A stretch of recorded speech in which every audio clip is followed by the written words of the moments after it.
Mga rek, gagawa tayo ng mga mata, ilong, bibig. Ito po mga rek. Tsaka yung tenga. Dito po yung mga rek. Ibilog lang po tayo.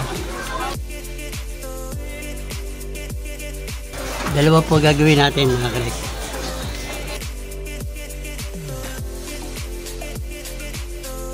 Tapos yung gitna niyan mga rek. Bibilog lang po ako ng maliit. Yan. Po mga karek. Gugupitin ko. Dalawa rin po ito mga karek. Isa pa nito. Saka dalawa rin ito. Yan. Yan po yung lalagay mga karek. Paano po yan may didikit sa gagawin kong aso? Ito po. Double-sided po. Gugupitin po yan. Yan po.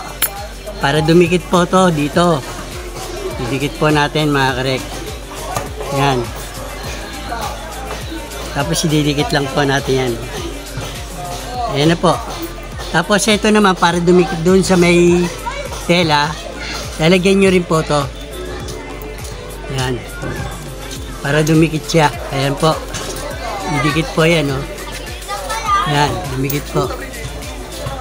Yan. Tapos yung gagawin naman po natin. Yan po yung isa mata. Yung sa ilong po, gawa lang po tayo ng ito po tayo mag-drawing sa likod po. Medyo hindi po siya patulis. Medyo pabilog po. Dalawa rin po ang gagawin natin ito. Mga karek.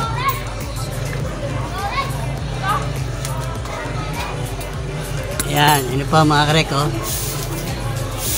Lalagyan lang po yan ng double-sided sa likod dito po. Para idikit po gano'n. Bali, ang gagawin natin itong ganito, dalawa rin po. Isang ilong at saka isang bibig. Yan, yun po ang gagawin. So, sa tenga naman po, bahala po kayo kung anong kulay po gagawin nyo. Gugupit po tayo rito ng tenga niya. Maliit dito sa taas, palaki po yung pababa. Dito po.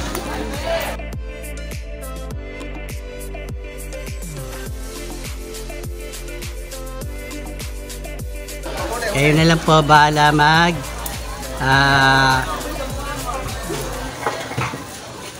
mag-finish ng paggupit nyo. Ito ipipinis ko pa rin. Pinakikita ko po para malaman nyo paano po ginawa yung tenga. Yan. Yan po, tenga po. Bibilugin po natin to mga krek. Oh. Pipinish po natin yan. Yan, mga krek. Yan, oh. Ano po siya mga krek. Yan. Yung sa tenga po. Dalawa po rin gagawin. Kabilaan po. Yun lang po paggawa. Tapos lalagyan din po ng double-sided para idikit po. Ganun lang po yan mga krek. Ganun lang po yung paggawa. Panoorin nyo lang po. Magandang hapon sa inyo mga karek. Muli na naman po tayong gagawa ng folding towel. Huwag nyo lang pong kalilimutan mga karek. Panoorin po muna bago i-click ang subscriber. Tapos yung notification bell. Click nyo rin po. Mag-all din po kayo para pag nag-post ako ng bagong video, ma-update po kayo mga karek.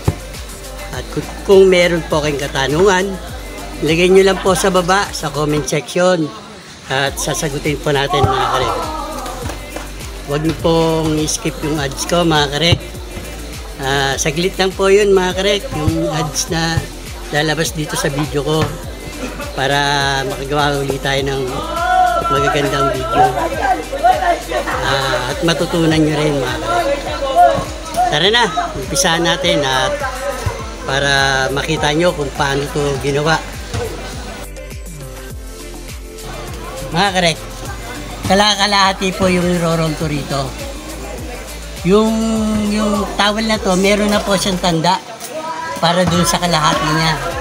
Ngayon, hindi ko po masakot yung mesa dahil sa laki ng towel. Kaya ang gagawin po natin, kalahati lang po muna para makita nyo po. Dito po ako magsisimula mga karek. Para mabilis ang pag-roll, ganyan nyo po, saka nyo po ikot-ikot na ganyan. Ikot lang po nyo, dadalhin po natin sa gitna po yung iikutin natin. Dadalhin po natin sa gitna.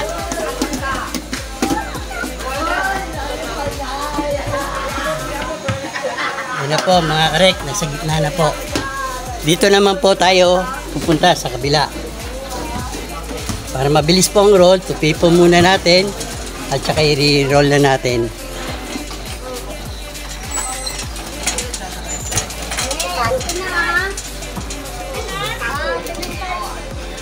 Yan po mga karek. Tapos ready po natin yung panali. Paano po gagawin mga karek? Gigitnain po lang natin ng tupi.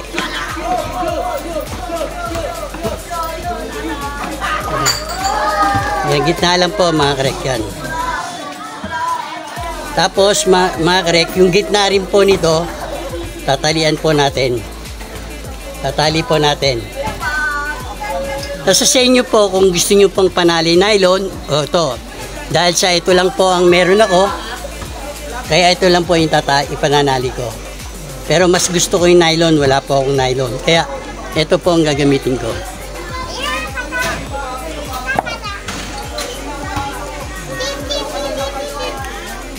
Pital lang po natin mga karek para maganda yung pagkagawa.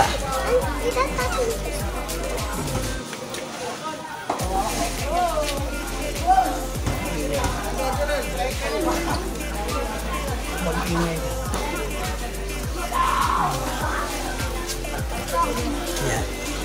Pag may sumobra mga karek, kailangan po natin i-cut po. Yan. Ngayon naman mga karek, pupunta naman tayo dun sa ulo at tenga. Paano po gagawin natin mga karek? Tupi lang po natin ganito mga karek. Yan. Hayaan po natin gumanyan yan. Para po yan itali na rin po natin mga karek.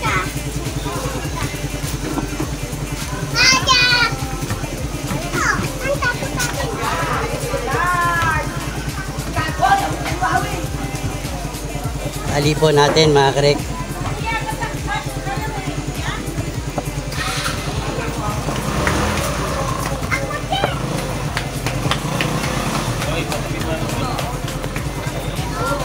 Yan po mga karek. Ganun din po yung banda rito mga karek. Tali rin po natin. Cut po natin para hindi po mapansin. Cut lang po natin. Dating dito po, itali rin po natin mga karek para lumitaw po yung ano niya, yung ulo niya at yung noo. Paano po? Tali lang po natin ganyan. Yan. Lagay po natin sa likod para hindi po makita. Buhol po natin mga karek.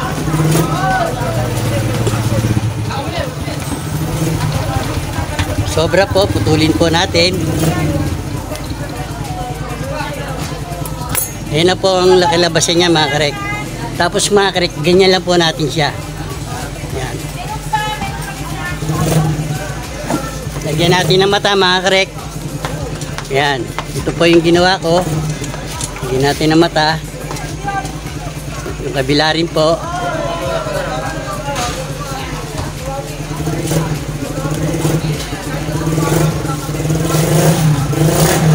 Tapos yung sa leg niya, para hindi makita, ayan. Bigyan po natin yung leg. Yung isang nguso. Ayan po.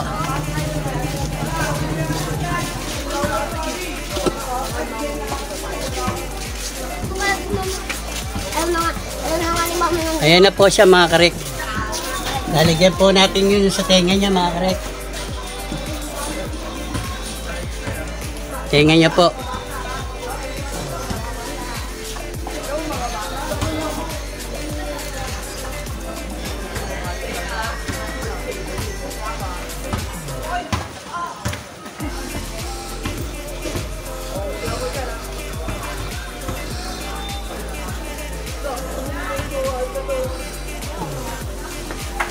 Yan na po siya mga karek.